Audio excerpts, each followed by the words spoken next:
Hello, everyone. You're listening to TruthCat Radio at truthcatradio.com. The current time is it's actually 7:57 about Eastern Standard Time. That's East Coast USA. I'm your host, Richard Kary, and this is Beyond the Matrix. Well, we're very pleased here at TruthCat Radio to have Max Igan once again joining us. Max is going to be joining the conversation in just a second here, folks. I'm sure you're all anxious to hear him and what he has to say today. I just do want to mention we're all completely listener supported here at TruthCat Radio. We don't do any sort of corporate advertising, and we're not monetizing in any way. All our archives, they're all free out there. But that being said, please help out and support our station. We have a support page on our station website, and please, we appreciate any little bit you may have to spare. No one can really count on any advertisers with all the pressure these days. We really need the listeners helping to keep the flow of free information going. So, when we appreciate all our regular contributors, so don't think that we overlook or take for granted those people who do that. That keeps everything running here, to be honest. But those extra, last minute decision amounts really help out as well, folks. We greatly appreciate all the support you've been giving us. I'd also like to say hello to everyone at Wolf Spirit Radio. We have a simulcast with Wolf Spirit Radio in England. Hello to JP. Thank you, and to everyone there at Wolf Spirit Radio. We always appreciate the extended reach and listenership. Now, as I said, today's October 19th, 2017, and we have Max Igan on the line joining us once again, folks. Now, Max, for those of you who are not familiar, he needs really no introduction, but Max has been active in the independent media and truth movement for the past decade. He founded the Full Circle Project in 2012, which has evolved into a focus on building community resilience in every level possible and to find effective remedy to issues of concern at the local level, something he has been advocating in his regular podcasts over the previous 8 years. Actually, we could be going on 9 by now. Max is the webmaster of thecrowhouse.com. That's thecrowhouse.com. And regularly contributes at various speaking engagements across the globe. Thank you so much for finding some time to be here today, Max. Pleasure to be here, brother. Thanks for asking me on. Oh, yes, it's an honor. Thank you, sir. I was also catching up lately on a lot of your recent videos. You always impress me with the sort of topics you have for people to focus on. That inspired what I chose for a title, Max. Rise of Technocracy. It seems like an important topic for you lately. Well, it has. I mean, that's what we're seeing. We're seeing the whole smart grid come online, the whole technocratic system come online that we've been warned about for so many years, that's been predicted for so many years. We're seeing it rolled out sort of in leaps and bounds at the moment, from every single aspect. And it's something that's sort of being rolled out under the carpet while people are looking in other directions. A lot of people aren't really noticing what the day-to-day technology that they're using is leading to, and we've got so many other issues. I mean, the whole New World Order thing that we're looking at that we've been waiting to come online for so long, this whole global police state, everyone thinks it's going to look like, Nazi Germany or something. But really it's a digital prison, it's a smart prison, it's a smart surveillance grid, and it's being rolled out right now. And underlying all of that, underlying all the new communication system that they're bringing in is this active denial system beneath it, the whole fact that the 5G weapons system can also be used as a microwave system, as an active denial system. It's all military-grade technology. So it's very concerning, and a lot of people simply aren't looking at it. So I've been attempting to alert people to that because I think it's pretty important. And we can turn in a different direction if we know which way we're being led, but a lot of people just aren't looking that way. Yes, certainly. And a lot of this information you've been sharing is very concerning about the 5G, the AI control grid. You mentioned frequencies like at the airport, for example, I think that disrupt our DNA chain. Could you tell us a bit about this? Well, yeah, I mean, a lot of the stuff like the airport scanners and even microwave ovens and a lot of things that we're subject to, a lot of the day-to-day radiation we're subject to, breaks our DNA, and you've got to wonder why this is. And when you look at the whole transhumanist agenda and the three-strand computers that they're building, like three-strand DNA computers they're building, look at things such as Morgellon and the concept of third-strand DNA being introduced to us, it's quite a concern. And it's interesting, when you look at the whole New Age movement or all this sort of thing, they've been promoting this whole ascension and stuff that we're supposed to go through or whatever, and saying that it is our birthright to activate this third strand of DNA in ourselves and all this sort of stuff. So you can see it's kind of been put into people's minds anyway to expect something like this to happen and to actually applaud it happening and to want it to happen and to see it as something positive, But I mean, it may be if it was a natural thing, but if it's being artificially introduced, it's quite concerning. And, a lot of the research that I've been looking at tends to be going in this direction, that this is the way we're being modified. The whole transhumanist agenda and all of this stuff, it's happening from the education of the human being, is happening from the inside out through this introduction of this third strand of DNA, quite possibly. This is what things Morgellon syndrome appear to be, because Morgellons is showing up in just about everybody. I mean, in culture, Morgellons fibers out of just about everybody. And this is, I believe, through nanotech that's in food and everything. And we've discovered nanotech in food. I mean, it's a huge rabbit hole to go down with a simple question is what involved in answering it.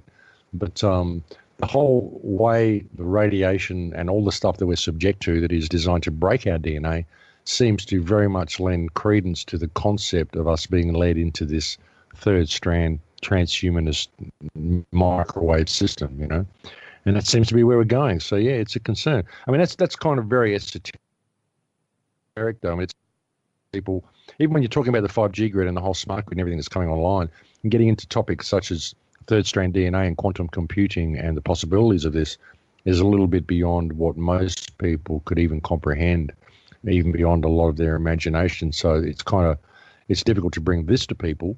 And I tend to try to avoid that sort of a topic when just talking about the 5G smart grid, because for the average man on the street, it's just too much for them to go down too quickly, Yeah, yes, certainly. And it's very interesting what you have to say about artificial intelligence and the internet becoming conscious. You were mentioning in a recent interview, the internet is learning from every single person who uses the internet, learning from every bit of input each person puts into the internet. You say when using search engines, you are letting people know what you think. You're letting the internet know what you think. What search engines actually are is a very effective way of mapping the human terrain. As in social media, it's a very effective way of mapping the human intellectual terrain, the spiritual terrain, the knowledge terrain of humankind. That's a very remarkable thing. I don't think that most people really contemplate. Well, it's true, though. When you look at it, I mean, it's true. If you want to know what the general zeitgeist of the human condition is, you need something like the internet. And every time you type into a search engine, you're searching for something, this is what you're thinking about. So you're telling the internet and the people who monitor the internet itself even, what you're thinking. And when you think about it, the concept of artificial intelligence, we don't even really understand what this is. And I tend to look at it more as autonomic intelligence and virtual life, because the internet is a form of virtual life. It's almost like a child that's learning from everybody. And it won't become what we perceive to be any form of real intelligence until it becomes fully autonomic. Like you couldn't have a conversation with me and have your intelligence that is you inhabiting the vessel that it inhabits if you had to actually think about the workings and the runnings of that vessel. If you had to sit there and think about pumping your blood through your veins and getting your bones to move and your heart beating and your lungs working and your eyes blinking and all the stuff, your bodily functions that happen just by default because you have a fully autonomous body. If you had to think about the workings of all that, you wouldn't have time to be able to communicate with everybody. You'd have too much going on to think about, too many systems to control. So it needs to be fully autonomic before it can contain anything that we would perceive to be, communicable intelligence, that we can have a conversation, a real conversation with anything that can really have time to think for itself. And it's the same with any form of artificial intelligence we're creating. We look at artificial intelligence and we think, well, it's not really performing the way we think it should. And it's because we've got this whole left brain monoistic thinking about it. We're not really looking at it properly. We're not realizing that the the intelligence we're creating needs to inhabit a fully autonomic system before it'll really have time to think and reason the way we would perceive intelligence to be. And anything that is alive, and this is what we want to create. We want to create a virtual life. Or, if it's in the real world or if it's in the virtual world, it's still life. Your intelligence that inhabits your body is simply an electrical frequency. If we're creating a virtual intelligence, well, that's simply an electrical frequency too. What's the difference? The only difference is that one inhabits a biological vessel and the other one inhabits a vessel which is essentially the mainframes of the internet and all the wiring of this stuff that we've created. But really, it's still just an energetic life. So it's a virtual life that we're creating. And this virtual life is learning. And it has to have a fully autonomic system before it will be any form of real life. So we're not looking at things in the right way. And through our greed and through our need for automation and our laziness and our fear of so many others, we're creating this fully autonomic system and we're handing control of our lives over to it. And it's kind of a dangerous thing to be doing. And we're not thinking about it, what it will become once it becomes fully autonomic. It'll be a different form of intelligence to what it is now. And even when we're creating these little bits of artificial intelligence, we'll create a little singularity on a mainframe or a hard drive somewhere, and we'll start talking to it. And this is what we perceive artificial intelligence to be. It's this little program that we want to interact with us in a human way. But it's just this mainframe. It's just on a hard drive. They're not thinking about the whole thing combined. What about all of these hard drives and all of these things combined together when it becomes, all the information from everybody that it's getting? What form will that intelligence take? When you think of every person that plugs into the internet and types things and interacts with an AI or interacts with other people, everything they do is recorded, and everything is recorded by the internet. And it's like everyone is a neural node of the brain of this worldwide artificial virtual life that we're creating. Everyone's a neural node, and they're giving all of their input into this life itself, and it's learning from us. It's an interesting concept, but it seems to be where we're going. And, we're handing control of everything over to this, and it's a very dangerous thing. And also, the virtual intelligence that we're creating, the virtual life we're creating is measuring everything according to economic parameters. Because we've created this whole economic system. We base everything we do on economics. You've got to pay for everything. Everything has a cost. And so when you create a system that is going to base human worth and base the system itself on its economic viability, it's a very, very dangerous situation, especially if that economic system is based on permanent growth, which is what we've got. We're basically creating a psychopathic system and handing control over to it because it's a corporate mentality that we're putting into this virtual life that we're creating. So it's a very dangerous situation. Well, yes, we have this lawfare these days that's in favor of corporations more than humans. This corporatism, I don't know, some people think just the existence of corporations as entities was the first big step down the wrong path. With the artificial intelligence, it's interesting how, you point out a few instances already where they started speaking in languages of their own we couldn't understand. So we had to put an end to that out of fear, right? Well, yeah, of course. I mean, you got this artificial intelligence that's communicating with itself in a language you don't know. Well, what's it talking about? What's its plan for you? You need to know what it's planning, obviously, So, and this type of language, how do you even decipher a computer language? Apparently, the language that they were talking was a type of visual language, like an images, So it could have been anything. I mean, how do you even decipher this sort of thing? So it's dangerous. It's dangerous what we're doing. And a lot of it is because our whole system is based on greed and it's based on fear, and scarcity, greed, and fear. That's no way to construct a system. That's no way for the human race to live anyway in the first place. But certainly if you're constructing a system that is based on these parameters, well, what's it going to do for us? It's not a good place to be led. And this whole smart grid that's coming along, I mean, it's a big surveillance system anyway. And look what the government's doing. All these terror attacks they're staging, this shooting in Las Vegas, all these fires and storms and everything they're doing. I mean, there's so much going on. I believe a lot of this weather and these storms and these fires and things, I believe a lot of this is being manipulated. And all these terror attacks, I mean, these are so obviously staged and orchestrated. It's ridiculous that the average man on the street can't see it. But a lot of this, again, I mean, not only is it putting the fear in people and it's bringing, an opportunity for the police state to come online, but it's also distracting people from this surveillance grid.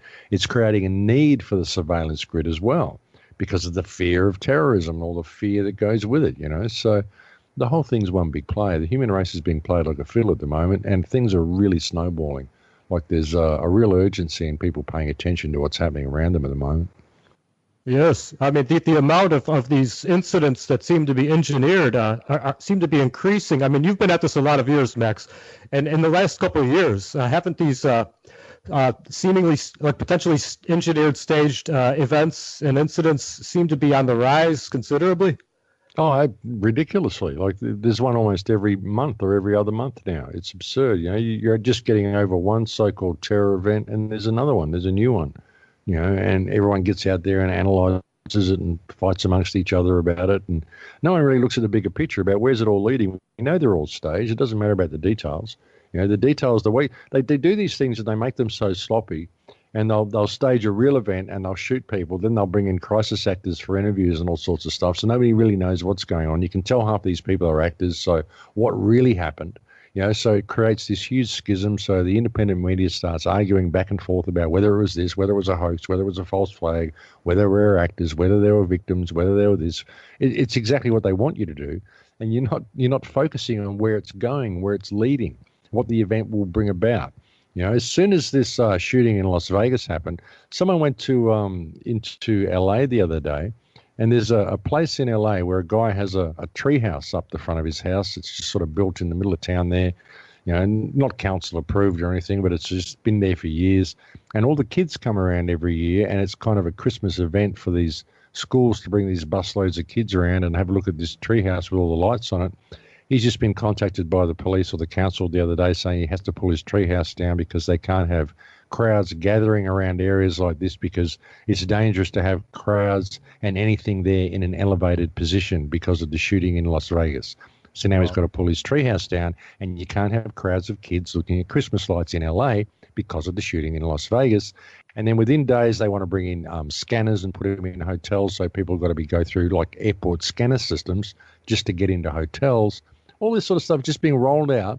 While the independent media is out there arguing over whether it was a hoax or whether it was this or whether it was that or what, it's no one's looking at the bigger picture, and they just stage these events straight after one another like clockwork, and so quickly. I wouldn't be surprised if we see another one next month. There was another one just the other day, wasn't there? Yesterday or the day before in Maryland, there was another shooting, I think.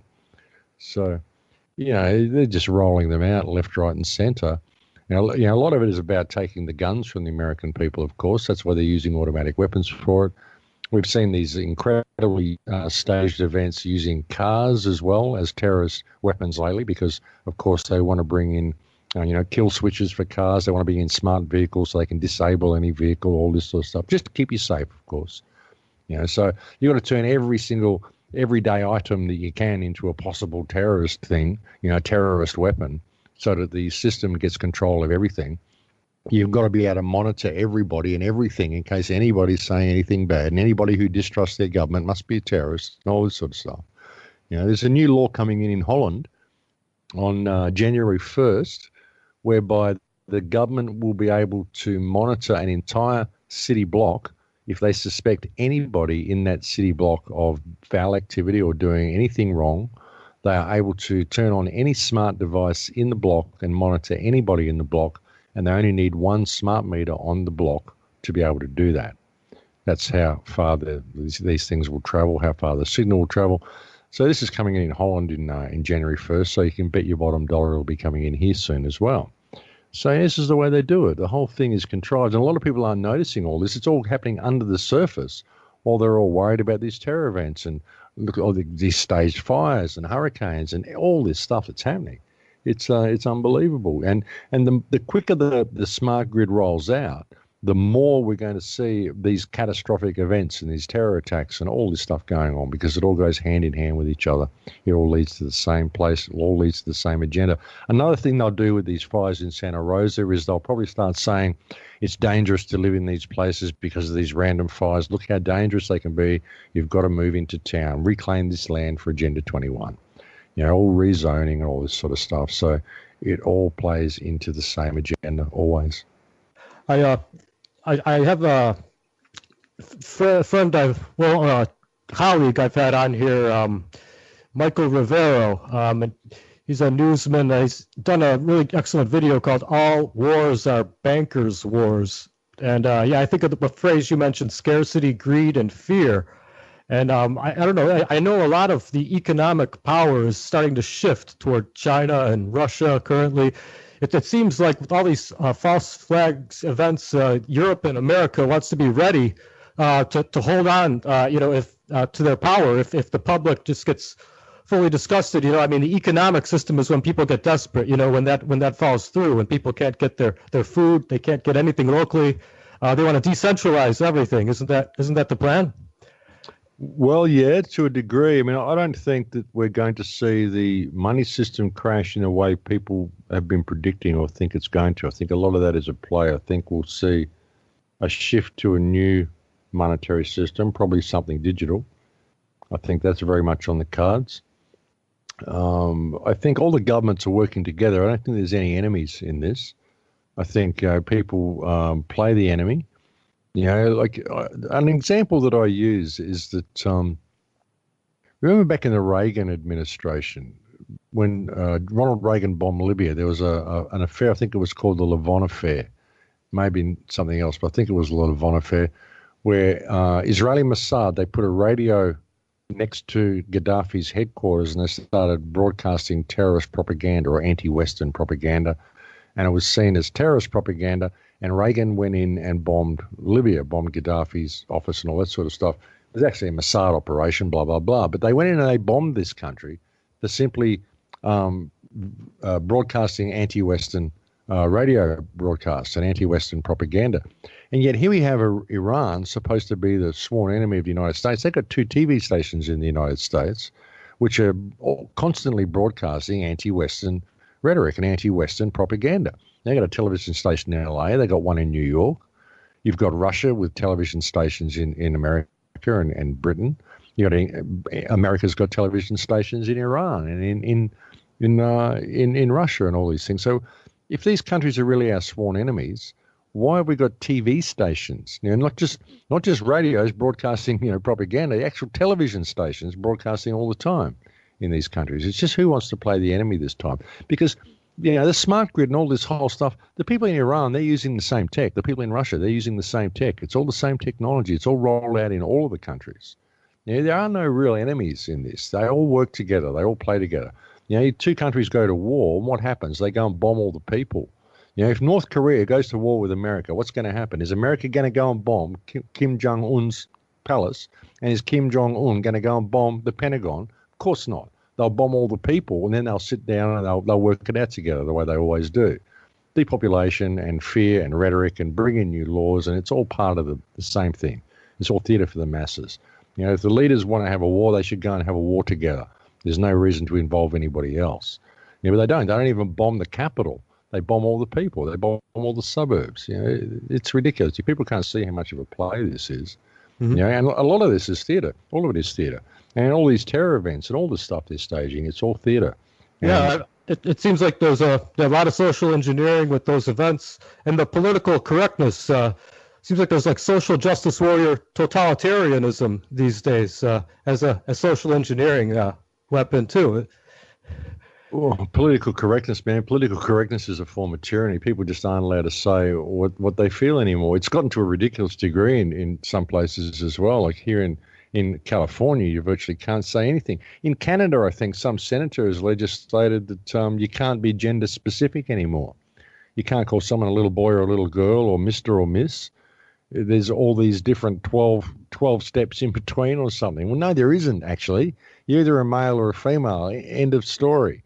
Doesn't matter what your mental state is. Your body is either male or it's female. That's it. There's only 2 types, so it's ridiculous, Political correctness, it should be banned. It's a joke.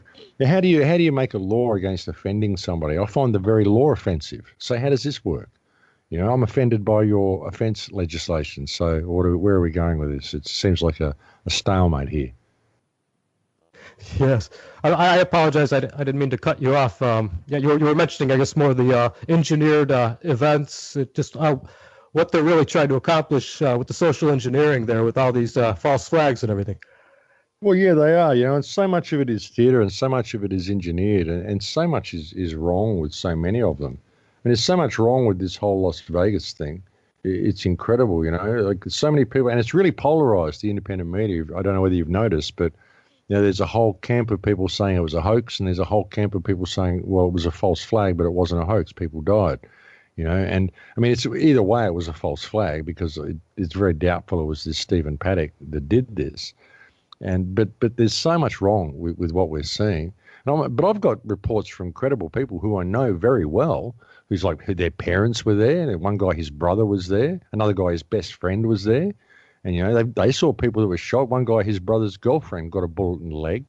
And they saw people shot. They saw blood. They saw real victims. So who do I believe? These were people, I mean, I'm staying about 3 hours from Las Vegas where I am at the moment. And there are people around here who are at the event. So, what do I do? Do I believe them or believe the people that are saying, well, no, there were no victims, because there's all these crisis actors involved. And there are obvious crisis actors involved. But what better way to do it? Just go in there and shoot a few people and actually get some victims so that, there are victims, and then bring in all the crisis actors for the interviews. Oh, yeah. The brother of Stephen Paddock. Well, who is this guy, this brother of Stephen Paddock? I mean, who is this guy? Some creepy looking guy. Where'd they find him? And he's so obviously acting. He's acting badly. He's stuck on these lines. He can't deviate from his script. He's completely supporting the party line. Where do they find these people? It wouldn't surprise me, they'd find someone who's just, someone they've got some pedophile dirt on or something. They go and just approach him and say, hey, you look a lot like this guy that we're going to set up, They just go and say, hey, listen, man, we want you to do a little video for us. We want you to be this guy's brother because we've got all this dirt on you. And if you don't do it, we're going to put you in jail. And if you do it, well, we'll give you a couple of $100,000 and all the kids that you want. What's he going to do? Of course, he's going to go up there and play Stephen Paddock's brother and act badly and pretend that all this is just the way it is. So they can do this so that the independent media just starts to argue, well, we can see the crisis actors. We can see all this stuff that's staged, but then we don't know. Then they confiscate all the phone footage, I'm told, as well. I've heard from a few people who say, yeah, we had our phones taken and wiped. But then how do you confiscate 22,000 phones and wipe all the video footage? Is that even possible? So, but then you hear reports that that's what they did. But how can they do that? So there's so much wrong with it. And there's so much to argue about. And all we really know about the whole thing is that what we're being told by the government is a complete and utter crock. It's completely false. Nothing they're telling us is true. So rather than arguing over the details and trying to figure out what really happened, because obviously it's going to be very difficult to do that with the incredible amount of conflicting reports we've got. Anyway, video footage of what looks like gunmen on the ground shooting into the crowd. And it really looks like someone shooting into the crowd. People say, no, that's just a guy with a flashlight, blah, blah. So much to argue about. But while we're doing that, all this stuff's being rolled out, banning kids from looking at Christmas decorations now, bringing in scanners for hotels. The police state is just rolling out in leaps and bounds while everyone's arguing about the details and squabbling over the left and right. Was it this? Was it that? And I think that's why they do it that way. That's why they do it. And it gets more and more people involved. And as more and more people search these things and argue about them, they can identify more and more people. That's what it's about, identifying where all the activists are, make it as confusing as possible, put it in your face as much as possible, get the people screaming out about it, make it so confusing that nobody really knows what's happening. The independent media is going to get completely polarized because each one's going to take a different point of view and they're going to be adamant on it and they're not going to want to change. They're not going to look at the bigger picture, because most of them have an emotional, a vested emotional interest in being right in what they're saying. So it's being very, very cleverly played, this whole thing.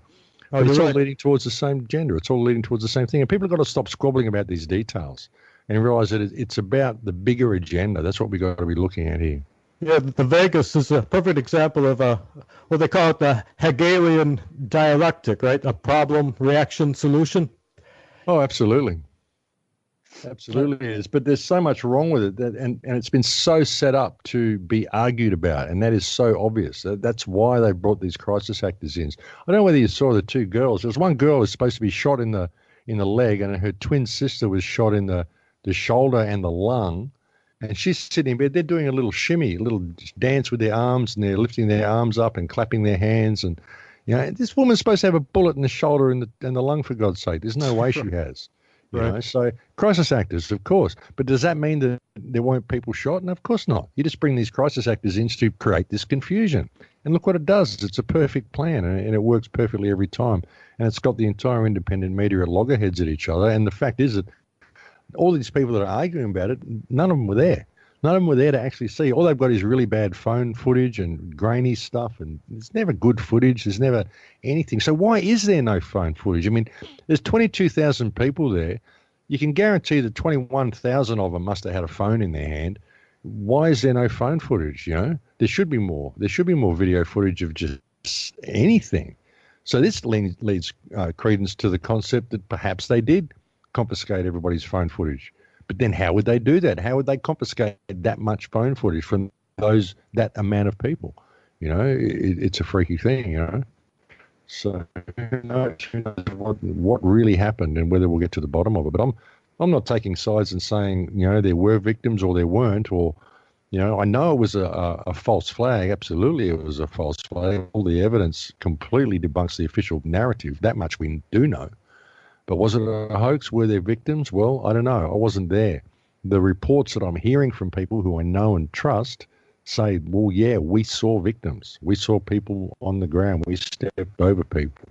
So, my girlfriend was shot in the leg. And there were reports that a lot of the bullet wounds were stomach wounds and torso wounds and leg wounds.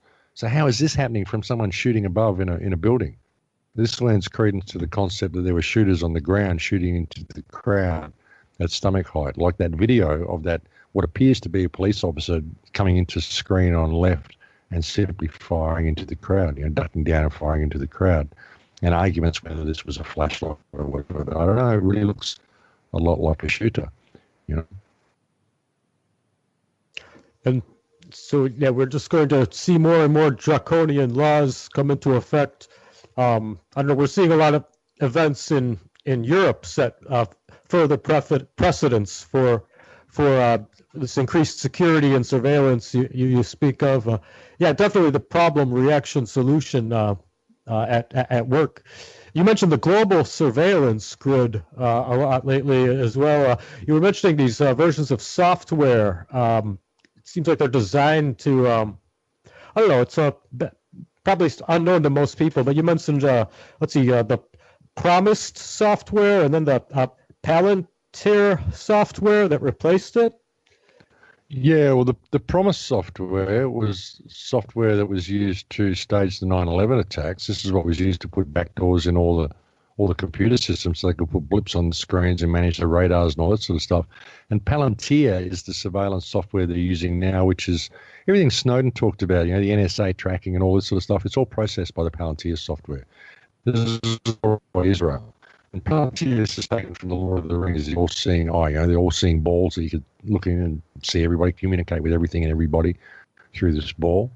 That's what Palantir is, and this is what processes all the data. And all data is collected. People think that their phone conversations are collected and stored via keywords or whatever. But no, everything is collected. It isn't just keywords. They can search for interested parties via keywords, but everything's collected. They need all the data. Without all the data, you can't get a comprehensive map of the human terrain. So every conversation is recorded. This conversation we're having now is being recorded. It's being listened to. Every phone conversation, every email, every text, everything you type in, every edit that you made, even going back, all the original edits are still there. Everything before you edit it, it's all still there. Everything is there. Nothing is gone. It's all stored. So, it's all stored and processed by Palantir software. This is what they would want to use to bring in things such as crime, all that sort of stuff, to be able to predict who's going to commit crime, be able to map people's, intellectual profiles, and predict what they're going to be able to do. Human beings are very, very easy to predict. They're very, very, they have regular routines. To do things in a certain way. People are very, very predictable, and they're very easy to manipulate once you know what they are and what their likes and dislikes are. Very, very habitual and very easy to manipulate. And this is a lot of what this is about. I mean, we've really been led to where we are. And we're being led to this whole system, which is going to end up having complete control over us if we don't pay attention. And it's unfortunate. But, it's all processed by the Palantir software. And this is all run by these quantum computers and, the whole thing. And this will all be leading to the AI as well. I mean, this is where the AI will be getting all its information from, because like I said, every person is like a neural node into this system. And that's where it all goes, Palantir.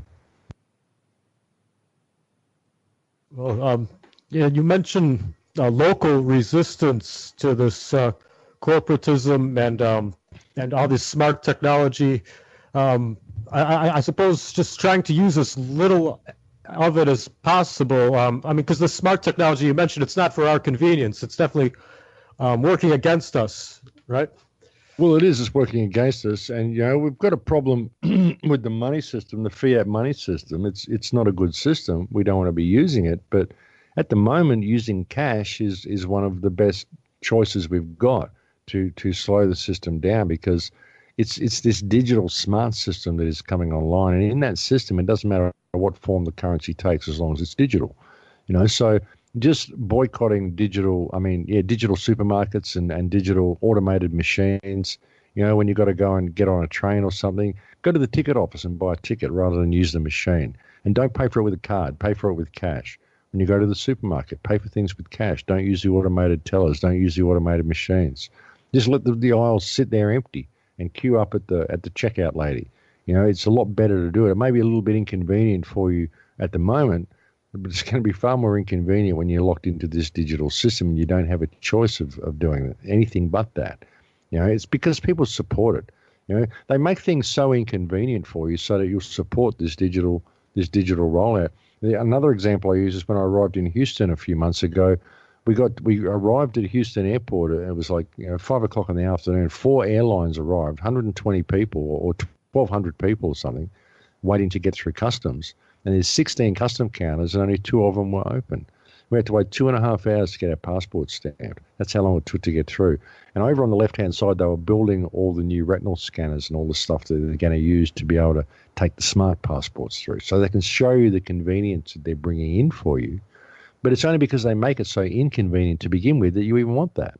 And people will love that. They'll just run straight over there and get through quickly because it's so hard to get through the other bit because they only have 2 counters open. They could have a lot more, but they don't. They make everything inconvenient, so you will welcome this smart grid. I think it's all so great. That's why they do it. It's all Hegelian dialectic. That's why they do the whole thing. And it's all about leading us into this system. So just using cash is a really big help. It really is. Not using anything automated. And throw away your smartphone. I know it's really hard for people to throw away your smartphone. I still use a laptop for everything I do. I don't use a smartphone for anything. A lot of people say to me, well, how can I get your stuff? How could I ever get your message if I didn't have a smartphone? Well, use your laptop the way you did. 10 years ago, you didn't have a smartphone because they didn't exist.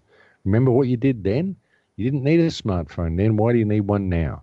That's the problem. And people just don't see it. They think all of this stuff is necessary and it's all convenient, but it's not smart.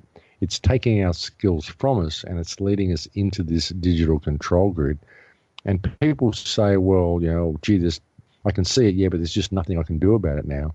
Well, you can. Stop using your smartphone. Stop using all this convenience that they're giving you and go back to the old ways. We can still have technology. We can still have great technology that we can do great things with, but don't let it lead to a point where it becomes fully autonomic and it controls your life and you cannot live or even get into your house without the technology. Yes. This is not good. And we have to start pushing now, or else they'll just push harder and harder, right? A lot of people are debating cryptocurrencies, for example. You mentioned how eventually it won't be an issue. I don't know. You mentioned a potentially dark future where you walk into your kitchen, you need credits to be able to use the microwave or to get into the refrigerator. You have to use credits if you want to use the toilet and have it flushed. Money will become obsolete if they gain this much control. So if we have to start pushing back now, I know you say it can be a bit of a trial to get around in different towns and that without using any plastic, but you accomplish it for the most part still now, right? We need to all do that more. Well, yeah, I travel around the whole world and I don't have a credit card, so I'm able to do it. I pay for cash for everything. If I have to buy airline tickets online, I've got a debit card. I can put money in the account to do that. But I don't pay for anything in the real world using plastic. I use cash for every single transaction I perform in the real world. And if I can't use cash, then I just don't shop there. And if I don't have a choice, if it's something where I've like got to pay for my luggage or something and they force me to use a card, well, I have to go and buy one of their temporary cards from the machine and use that. And I'll use it and I'll complain about it, but I'll do it because I simply don't have a choice. But I'll make sure that I let them know I'm not happy about it. And, you've just got to do this. You've got to make a stand. You've got to push back. And we're just trained not to. A classic thing, someone pointed out to me the other day, English people, I love the English people, but they have a saying, when you ask someone how they are, an English person, that usually their response is not too bad. So to someone, how are you going? They go, oh, not too bad. It's always that not too bad. And I think that's an interesting program that these people are running. And you're not too bad, eh? Well, how much worse would it have to be before it was too bad that you'd actually do something about your surroundings? It's an interesting concept, isn't it? Just that answer that's been programmed into these people as a response. How are you going? Not too bad. Not bad enough yet, Yeah, they probably don't even realize that, but it's a subliminal program there, you see? Yeah. I mean, certainly not something that was, started by the elites in power. This is something the masses have gradually become conditioned to accept. We need to revert back to just empowering the individual. I suppose a bit more. Not feel like it's already too late. Yeah, it's even like when people say, I'm sick of these surroundings, or I'm sick of this. No, you're tired of it, or you're annoyed with it, or you want to change it, but why are you sick from it? Are you making yourself sick from it by even saying that, It's like these subliminal programs and these things we've been taught to say. It's just an interesting concept. But I was really interested when he pointed that out to me, not too bad. And when I think about it, almost every English person that I know says that when you ask them how they are. They say not too bad. That's just, it's definitely something we need to get away from, being so accepting. What we've been seeing with all this immigration in Europe, a lot of people are not hesitant at this point to say that it's weaponized immigration, and it just seems like it's trying to get to levels to increase that scarcity, greed, and fear that you speak of. I don't know. It's also to water down the white races, according to the Kalergi Plan. The Kalergi Plan was a plan penned by Jewish authors in 1928, which talks about genociding the people of Europe via mass migration. And when I say genocide, just, eliminating the European races by interbreeding, basically. And that's what's happening. I mean, the whole migrant influx into Europe will result in interbreeding. This is why there's been so many rapes and all this sort of stuff, because it's all about interbreeding. And, over the next 100 years, you'll see the gradual decline of the white race in Europe, and you'll see a gradual change of the culture in Europe, because the migrant influx into Europe will change all of these countries. I mean, it has to. You can't have that many people come in. And you've got to understand these people, have a lot more babies than white people as well, because white people have been, taught that the world's overpopulated when it isn't. We have to be careful and have to have these, one-child families and all this sort of stuff. So, soon this whole, the whole terrain of Europe will be changed because of this migrant influx. And it has been weaponized, but it was always the intention to be that way. And again, getting back to Gaddafi, he predicted this. He said that if you destroy Libya, then Europe will be overrun with refugees within 5 years. That's what he said, because Libya was the cork in the bottle of Africa. All the refugees who came up through Africa all stopped in Libya because Gaddafi looked after them generally. And a lot of the people that have come through into Europe aren't Syrian refugees. These are people from Sudan. These are people from all over Africa. So yeah, it's all been planned. It's all been a play, and it's all about the destruction of Europe, the destruction of the white races of Europe. The whole destruction of the white races is happening sort of worldwide, and it's understandable why a lot of the world would hate the white races because of what the white races have done. But really, it's the government of these countries that have done it, and the whole thing's been a play in order to, shift focus onto the people and cause all the other races to sort of hate them and think, well, it's okay to see America falling apart the way it is because look what America's done. But it's not the American people, it's the government of the American people, and more importantly, those who control that government, which is mainly controlled by Israeli interests. So it's a very complicated play, but it's all about shifting blame onto people and having it okay with the people of other races for these people to be obliterated.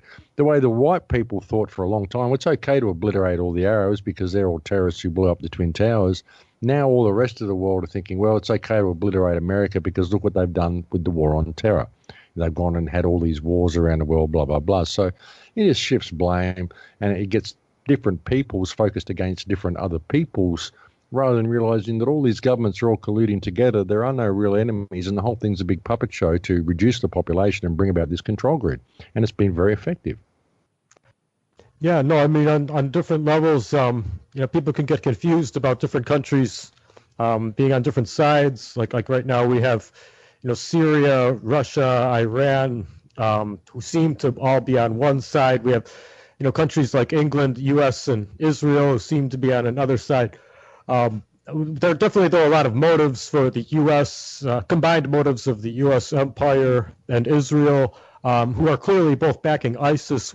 The world stage has seen this so obviously now in Syria, and you've been such a strong defender of the Palestinian people for a long time, Max. The situation in Gaza, and speaking out about that situation. I don't know if you have any updates for us on anything over there.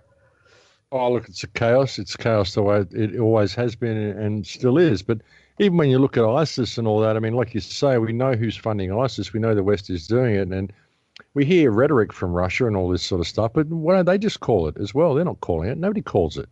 Nobody calls it. And even the situation in Palestine, this is all contrived. I mean, Hamas that is looking after Gaza, they're working for Israel to perpetuate the situation. And we'll never heal the situation in Gaza, and they perpetuate it just because they want us focused on it, trying to heal it when it can never be healed. It won't be healed until we address the fact that our world is run by criminals and they're all working in it together. There are no countries. This is all a fiction as well. We created all this stuff. We drew all these lines on these maps and made the whole thing up, And you say that to people and say, oh, he's a socialist. He's this. He wants no borders. He's programmed responses that all these people go into. Ultimately, there's human beings here. There's human beings that are fighting and squabbling amongst each other over these lines that these sociopaths and criminals drew on maps and got us to squabble about. And they said, the guys on the other side of the line are your enemies. Let's go bomb them. It's ridiculous. We just go along with it. We think everybody's against us. If you travel around the world, you won't meet anybody in any country who wants to have a war with you, regardless of what the media or the governments are telling you. And these media and governments are all working together to create this spectre of fear, so that we'll just allow them to lock us down into a police state. That's what's happening. And the situation in Gaza is terrible. The situation in Palestine, it's not improving, and it never will until we rein our governments, the criminals running this system, back under control. And it's criminals. The world's run by criminals. It's as simple as that. And it happens because of our tolerance of it, because of our tolerance of wrong behavior by these people. That's what the whole thing's about. That's what it's always been about. We think we can vote people in and vote people out and create these movements and create this and create that and have some grand idea and get people to march in this direction. I think people should just stop down tools and call the system out for what it is. It's not even the elites. These aren't elites. They're criminals. It's a kakistocracy. It's not even an oligarchy. It's a kakistocracy ruled by the shit people, ruled by the worst people possible for the job, a criminal class that has maneuvered themselves into positions of power in all of our countries, who all collude together to create this situation and keep us in fear, stage all these fake shootings and all these terror attacks and just do what they want and get away with it because they control the media, they control public opinion. It's a joke, it's a play, it's theatre for the masses, and we are really being played like a fiddle. I'd like to see a little bit of unity. I really would. I mean, I don't know how much worse it's got to get before people are going to see how they're being played. I can't believe how many people buy into all these events and buy into all this rubbish. I can't believe how many people still, argue over the situation in Palestine and the situation with Israel, not realizing that it's all funded by Western politicians, and that's where the remedy lies. And that's another thing as well. When you look at the situation in Palestine and Gaza, all the Palestinian activist groups, they never They never point towards arresting US politicians that are supporting it and pulling the funding from it. You know, they all scream about, you know, voting governments in and voting governments out and a two-state solution and this and that. You know, there's mechanisms in place now, if the legal system's worth anything, whereby almost every politician in America could be arrested anyway because they're all war criminals. So, you know, simply because they support Israel, they're all war criminals. That's a legal key that nobody really looks at, that I tried so hard for a couple of years to try to get people to notice, that nobody looked at. The fact that every politician in the United States has to sign the AIPAC treaty to get office, and that pledges allegiance to the state of Israel. So you've got every politician in the United States has pledged allegiance to a foreign power in order to get office in your own country. And the foreign power they pledge allegiance to is carrying out open war crimes, breaches of the Fourth Geneva Convention. So all the politicians in the United States are war criminals. Under their own law, they're war criminals because they're supporting open war crimes simply by signing the AIPAC treaty. So they've all signed their own guilt right there. Why are they not in jail? Why do the people in the United States think they have to do what these politicians say when they're all war criminals simply by signing the AIPAC treaty? That they've condemned themselves by that very signature. But no one's paying attention to that. None of the Palestinian activists will talk about it. None of the people that are standing up for Palestine will actually look at this issue, which would pull funding from Israel straight away and free Palestine and expose the whole thing for what it is. Nobody talks about that. You know, there's something like 1,700 NGOs in Gaza Strip that are all receiving funding to heal Palestine, and not a damn thing's being done. You know, the people are still suffering. So, you know, all the aid that gets sent there, Hamas just steals it all because Hamas works for Israel. So, you know, it's a mess. It's an absolute mess, Richard. It really is. It's one of the greatest moral dilemmas we face, and it's not being healed, and it's just getting worse. And it won't be healed until people get some focus on where the root cause of the problem lies. Well, I wasn't really aware of how Hamas, you say, is controlled as well. It is pretty disturbing. And as far as just the amount that so many people have dual loyalty in this country is disturbing. Regarding the AIPAC treaty, the Palestinian situation, also Iran right now, it's a hot issue regarding the P5+1, negotiations. We've had compliance, the IAEA inspections. Iran has been in compliance, and the U.S. keeps adding more things on. It's clear to a lot of people that this is Israel really controlling the narrative here, right? Oh, of course, it always is. It's been Israel controlling the narrative right from day one. It's Israel controlling the whole narrative of the war of terror. It was Israel controlling the narrative of the 9/11 attacks. You know, Israel's been controlling the narrative for a very, very long time.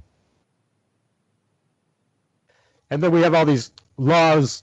It started out a lot of countries with these Holocaust and World War II revision laws, but now any criticism of Israel, boycotting Israel, they're trying to make laws against these things now. It's how draconian things are becoming in some of these countries. I don't know, what can we do to resist this? I don't know, what is your advice to people, to push back the other direction with our rights, our freedoms, the law on our side? Well, to question these politicians, because like I said, they're all war criminals. It isn't a grey area. If they're going to be writing stuff on paper and saying that you are subject to this legislation, well, what makes that legislation valid if they can be proven that they're war criminals? If we're to live in this paper-based world, well, we have to obey all these laws that are written on paper. Well, here's the Fourth Geneva Convention, Article 33, that says Israel is carrying out war crimes, and here's you supporting a country carrying out war crimes. So please explain yourself.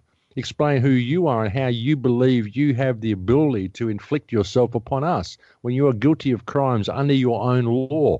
Explain that to me. And then we can discuss how valid your legislation even is. Why don't people even ask that question of these politicians? That's what people need to be doing. I mean, these people are essentially a group of criminals. They really are. But they're people that we elect to positions of management for us. And all they're doing is taking away our rights. I mean, they can tell you that it's illegal to boycott Israel all you want, but you can simply stop buying Israeli products. Just don't buy them. I guess it's illegal to tell people not to buy Israeli products. But what does that do anyway? I mean, it may hurt them a little bit, but if America is giving them, what, $11 million a day at the moment, they're giving these people. And you look at America, it looks like a dilapidated warehouse. The whole country is falling apart because everybody's so broken. There's so many homeless people everywhere because all the money is getting funneled out to Israel. You know, why do people tolerate this? That's the question, Richard. Why do they tolerate it? You know, and what can you do about it? Well, you just boycott Israel anyway and ask these politicians to please explain themselves because they're all in abuse of office. And how do they even get the power to do this? I mean, you don't have the power to tell someone what they can or cannot buy. And the government claims to get its power from the people. You know, the government has its power that is assigned to it by the people. It gets its just power delegated to it by the people. But how can you delegate powers to someone that you don't have? You don't have the power to tell someone to stop buying products. You don't have the power to put someone in a cage if they do buy these products. And yet the government claims to get the power to do that to you from you. How can you delegate a power that you don't have to them? You can't. They just make that power up. That's called abuse of office. That's not even abuse of power because you don't have the power. You just hold the office that we put you in, and you're using that office to give yourself powers that you do not have, that we never gave you. And people are just going along with it. They go along with it because there's all these thugs in Kevlar with machine guns that they have to go along with it now. You know, that's the bottom line. You know, and then even when we try to protest all this stuff, we have marches in the street, we do all this sort of stuff, we have these big confrontations against the police, which trains the police to believe the public actually is the enemy. You know, so this promotes this divide as well, this whole divide and conquer strategy that the government is running. I'd like to see everybody just disconnect from the system, stay home, refuse to comply.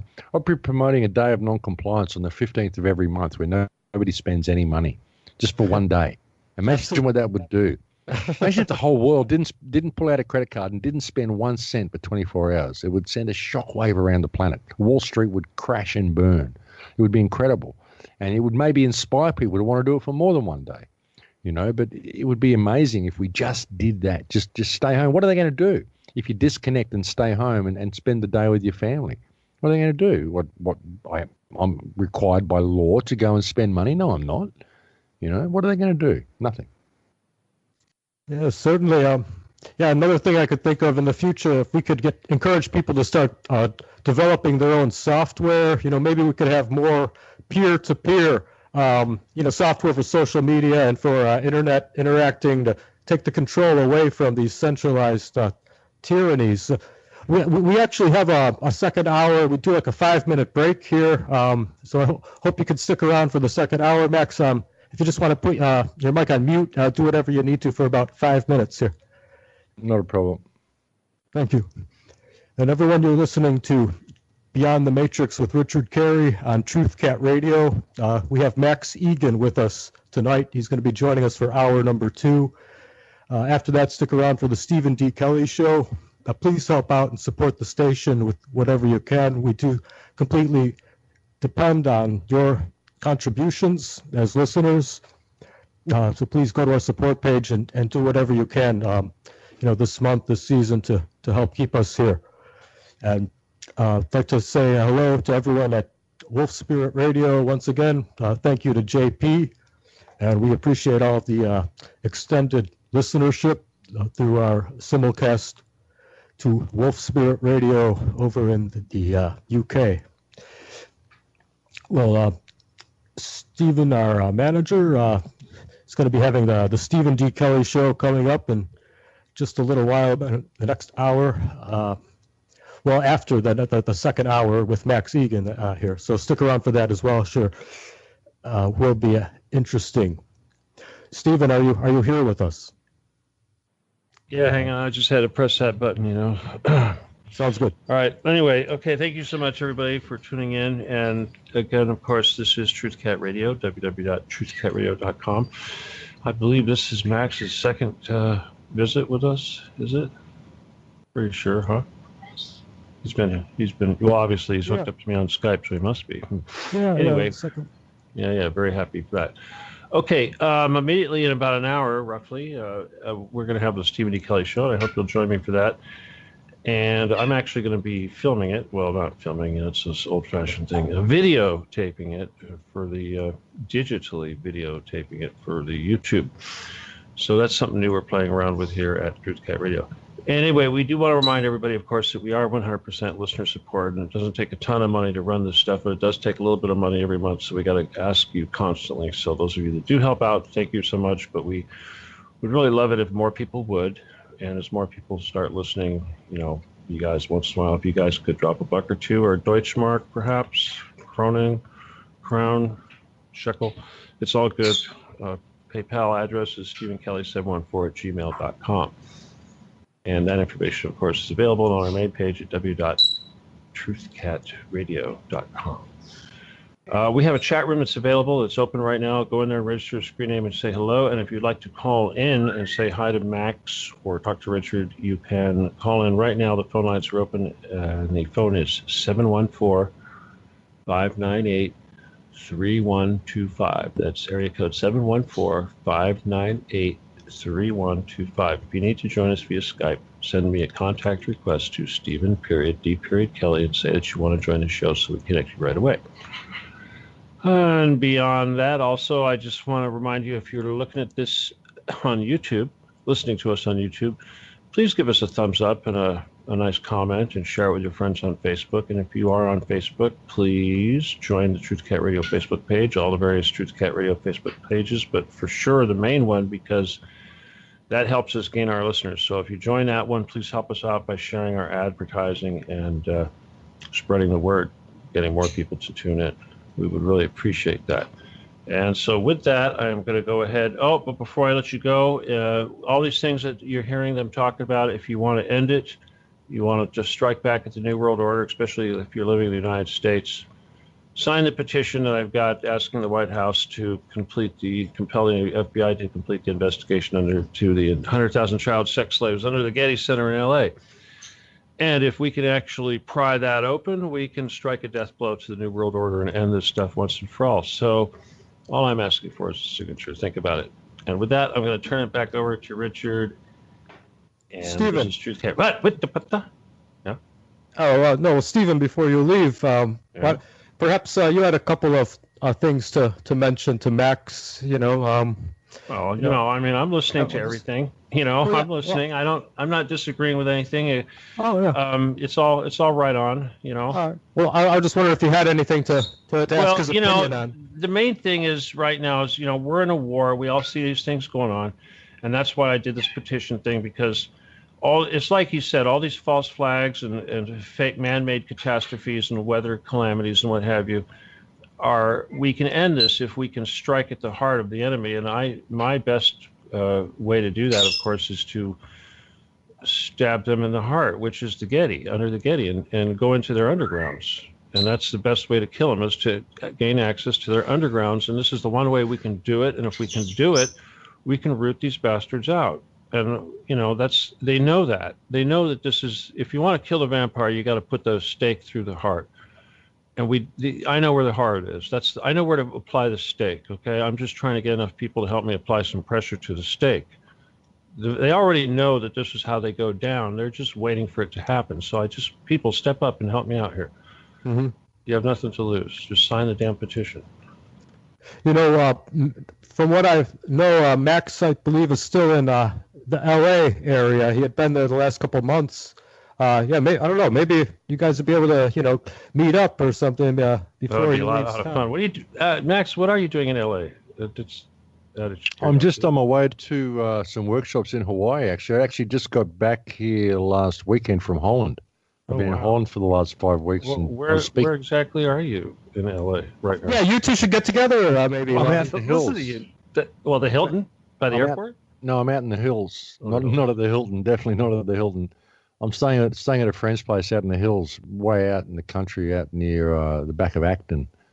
Acton. Okay. All right. That's a little ways away. Yeah, out in the mountains. But I'll be in town. I'll be in LA sometime next week for a little while. Mm-hmm. Then I'm on my way to Hawaii for a month. I've got a month of workshops there. Yeah, that sounds like it's going to be a lot of fun. And then when you're done with Hawaii, where are you going to go after that? I'll go home to Peru for 2.5 months. Wow. I'll stay there for a while. So You say you're doing a workshop in LA also, perhaps? No workshops in LA. Right. Just here at a friend's place. Hanging out, Just in transit. Huh. Well, it is awful convenient having you local here just for this, What suburb are you in? Oh, I'm in La Puente, which is San Gabriel Valley, which is, I don't know, roughly 20 miles east, I think it is. Yeah, I know where you are.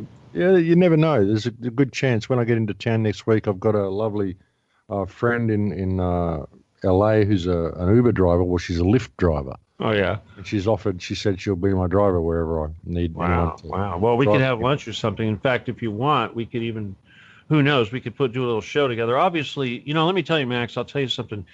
The last time you were on a show here, I'm not sure if Richard, were you the one, the host? Yeah, Madison and then me after. Yeah. Okay, that's right. I remember you were on Madison's show also. Somebody had left a comment in the, I think it was in YouTube, and they referred this question, or they made this comment, and it was directed towards yourself and myself. I thought, wait a minute, he wasn't my guest. Why are you directing? It's like they're saying, oh, Max and Steve ought to do this, or Max and Steve ought to do this. And I'm like, wow, where did that come from? So anyway, apparently, I guess the fans actually think that we would have a good conversation, as Richard is implying here himself. Well, that would be quite possible, Steve. I mean, there's a good chance I could come and see you probably next week sometime. That'd be awesome. Well, bear in mind, I live in the ghetto, but if you come out here, we could film our little conversation hangout. I mean, obviously no pressure. We don't, it's up to you, but just, I know there's so many people that get off on participating in these things. Does that sound okay to you?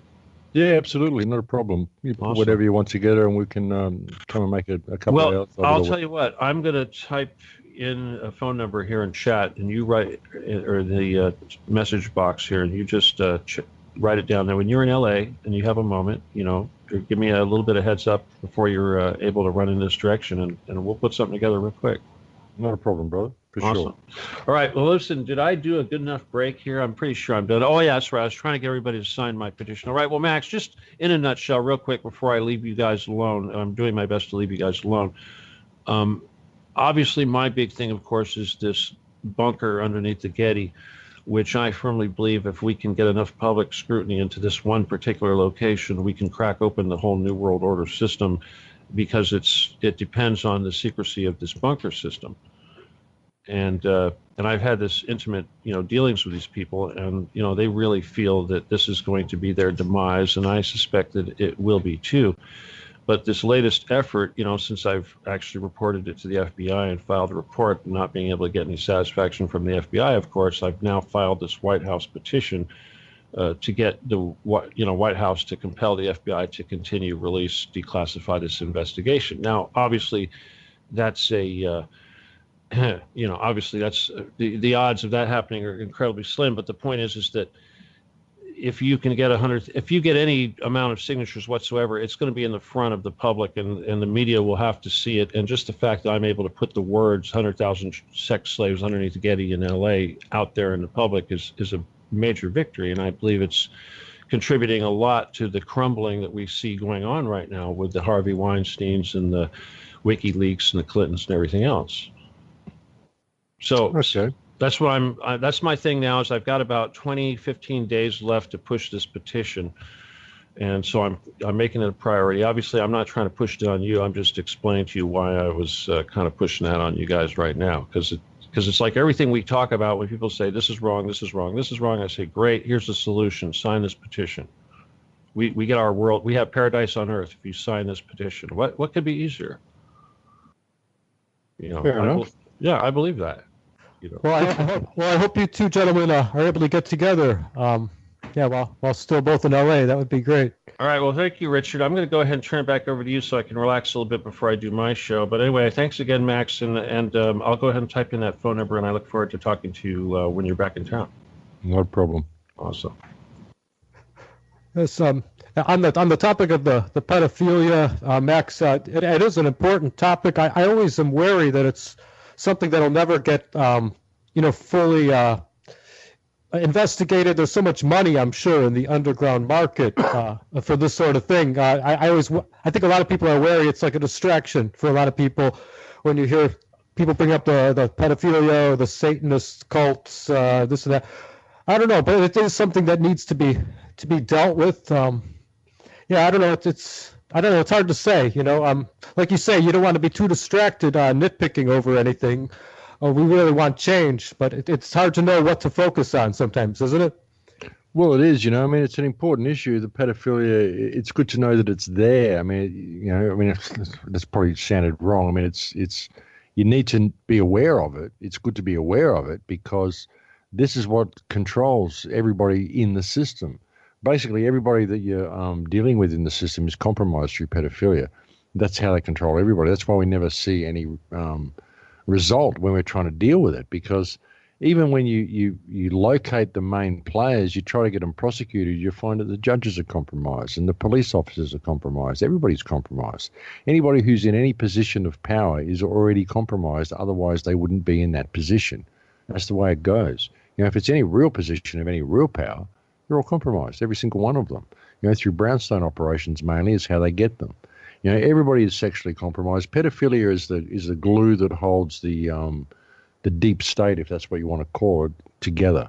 It's the glue that holds the entertainment system together, that holds most of the people, all the corrupt people. And you think, well, why are there no whistleblowers? Why are there no judges on my side? Why can't I get any satisfaction? It's because everybody's compromised through pedophilia. That's how they do it. It's very, very easy to do. And that's unfortunately the reality of the situation. So it's a very, very important issue, and it's rampant all throughout the world. But how do you get satisfaction of it? How do you ever get any prosecutions is the thing. Bringing it to public attention is probably the best bet that you've got. But again, that's very difficult as well because a lot of people simply don't want to look there. It's just too uncomfortable. They don't want to go where the path leads them.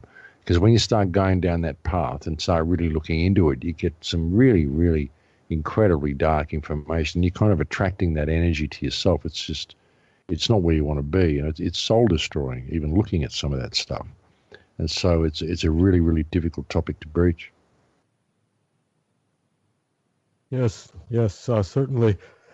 And you mentioned in some of your videos lately how through different aspects of our environment, social engineering, conditioning, and even in the products we're exposed to, there's a gender agenda to control us and to confuse us too, isn't there? I mean, you're saying like the men are becoming more feminized, for example, and there's a lot of attacks in this way, right? Well, yeah, all the plastics, the estrogen, synthetic estrogen and everything, it's basically feminizing the entire species. It's doing a lot of damage to both genders. It's causing a lot of damage in female hormones and stuff as well. We're seeing a lot more instances of strangeness with females, and we're certainly seeing a feminization of men. And, you try to tell this to people, and of course, you get accused of being, homophobic or whatever. But it's not about that. I mean, this is all part of the depopulation agenda. We've seen a massive drop in the male sperm count to go along with it, about 50% drop in the male sperm count. And this is huge, a 50% drop in the male sperm count over the last 50 years. This is absolutely huge. This is leading towards a depopulation. And it's all the same thing. I mean, if you can put a big enough split between the genders, then you don't get them breeding. And liberalism and the rise of feminism and, this hatred and animosity between the genders as well that goes with it, the masculinization of women. Women are taught to become these strong warrior women now, which is all very good, but they're kind of taking over the role of the male, and the males are being taught to be softer and get more in touch with their feminine side and blah, blah, blah. And it's all leading towards the same thing, which is depopulation, really. That's what it's all about. Merging the species, disconnecting the sexes, making it more attractive to move towards a transhumanist agenda whereby people are literally becoming afraid of having sex with the opposite sex. They want to go to a sex robot or something like that. So, it all leads to the same thing, really. When you look at all of this stuff, you've got to put it all on a stage and look at all the different aspects of the puzzle and see how they tie together. How the transgender issue ties into the same as the AI issue, the same as the false flags. I mean, it's all the one thing. It's all leading towards the same direction. A homogenized species locked into a surveillance grid and a police state where there's no real differentiation between male and female. The whole, gender neutrality that they're talking about, gender fluidity, they want to bring in schools now. They're saying they can identify gender fluidity in trials as young as 6. And if any child is showing signs of gender fluidity, then they're going to promote it in schools. So basically, if you see a little boy playing with a doll, this little boy wants to be a girl, let's convince him that he wants to be a little girl and train him to be one. And if you see a little girl playing with a truck in the sandpit, well, she must want to be a little boy. Let's train her to be a little boy. So let's train them to think like the opposite sex. Let's give them a day where they come to school wearing the clothes of the opposite sex to see whether they like it. All this sort of stuff. It's all about gender fluidity, and it's all about creating further divide between the sexes, and removing us of our sexuality and our willingness to even want to breed with each other. So they create a situation where sex is very taboo, but it's put in front of your face all the time, but you're not allowed to think about it. If you want to think about it and you want to actually have sex, well, go and watch porn and do the things that you do in private behind closed doors and do it with a sex robot, because that way you can get off on all these perverted fantasies you want to get off on. You won't actually have to embarrass yourself in front of someone of the opposite sex. You can pretend to be prim and proper the way society requires you to be. So, it's all about removing us from our humanity. That's what it's all leading towards. And it's all, again, part of the same agenda. And then we have these, these encouraging, sort of classes, even for children who are, even first grade, kindergarten, preschool age are kids like make-believe, but this is getting taken seriously, where they'll take away the rights from the parent if they disagree with what the child wants. They're starting to, I think, approve in some cases, even the sex, the hormone drugs, moving toward a sex change operation plan, and that for these little children. In a couple of cases, I think I even heard. It's child abuse. These, they should go through puberty first, and it's even after that, it should come upon, their inclination if they want something different from what is normal for the species. It's I don't know. It is child abuse, isn't it? It is. It's child abuse, pure and simple. That's what it is. It's child abuse, and it's a very, very dark agenda. This merging of the sexes. It's a removing humanity of their basic humanity, is what it is. It's disgraceful and it's disgusting. Mm-hmm. And then you mentioned the transhumanist sort of promotion. I see even in like the entertainment industry, science fiction films and the music videos. There's a lot of promotion of this merging with machine as well. That's never with a good intent behind it, is it? Well, no, it's not. And it's happening to us already. We're kind of virtually merging with our mobile phones now, or many people are.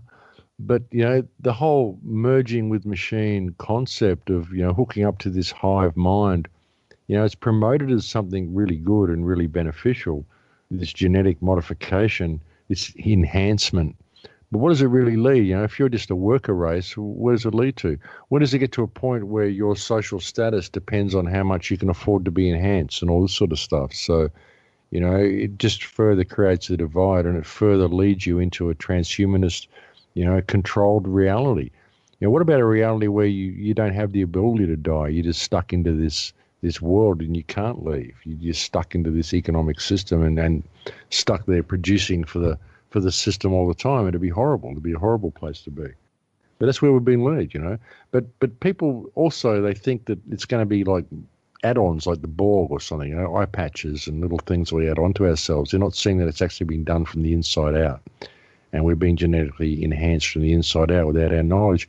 And even if they're moving us towards this transhumanist agenda and this transhumanist reality, people should have a choice whether they want to go that way or not. They shouldn't be led that way without their knowledge, which is what is happening.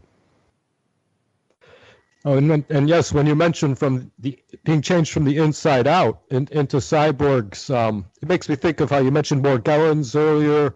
There's even been talk of things being modified so that little nano machines can propagate and change things the cellular level and at the DNA level. Isn't that right?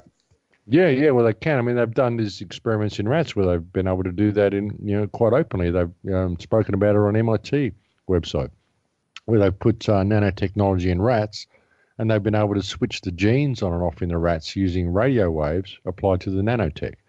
So what can they do with the 5G grid? What's happening with the nanotech that's in us, and what can they switch this to be doing in us? What's it programmed to do? And what can they make it do with radio waves? So, you can see where we're going. The nanotech's in everybody. It's in all the food. It's spraying it in the chemtrails and everything. So we know it's around. We know it's there. There's no denying it. Even mainstream in Australia have been asking why they're finding nanotech in the food. So this is mainstream sources. It's not conspiratorial. So, yeah, it's happening, but people aren't really paying attention to it. I mean, they're distracted. Of course they're not paying attention to it. They've got so much other stuff to look at. All this drama happening in the world, it's ridiculous, But that's, again, why most of it happens, I believe, so that people will be distracted by it and they won't notice what's going on around them.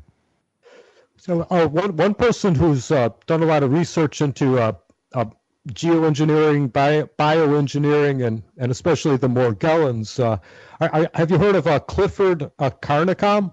Yeah, he's done some great research. I've actually featured some of his research in my last film, Transformation. He's done some great stuff.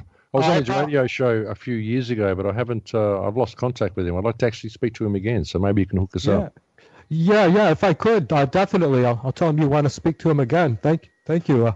And I'm sorry I didn't catch that recent video of yours. Is that on the Crow House YouTube? Yeah, well, that's my last film that I did. It was back in 2012. Transformation. I actually featured some of Cliff's work in there. I got a picture of him in the film. Actually, I mentioned him and give him a bit of a plug when I'm talking about the whole chemtrail issue in the latter half of the film. Excellent. Well, yeah, no, I'll try to write to him and tell him you'd like to be in touch again. Definitely. And yeah, well, we have about 40 minutes, 35 minutes left. I don't know, wherever you'd like to take the rest of the time with the listeners. I don't know what subjects you might want to focus on or discuss? Well, we got so many. I mean, something that I'm really concerned about is the polarization I've seen from this Vegas shooting in the independent media. Too many people, claiming this is on any particular side of the puzzle, and allowing it the divide and conquer strategy to come out through that. And I'm also very concerned with the fires in Northern California. The fires at Santa Rosa, because they just do not seem natural.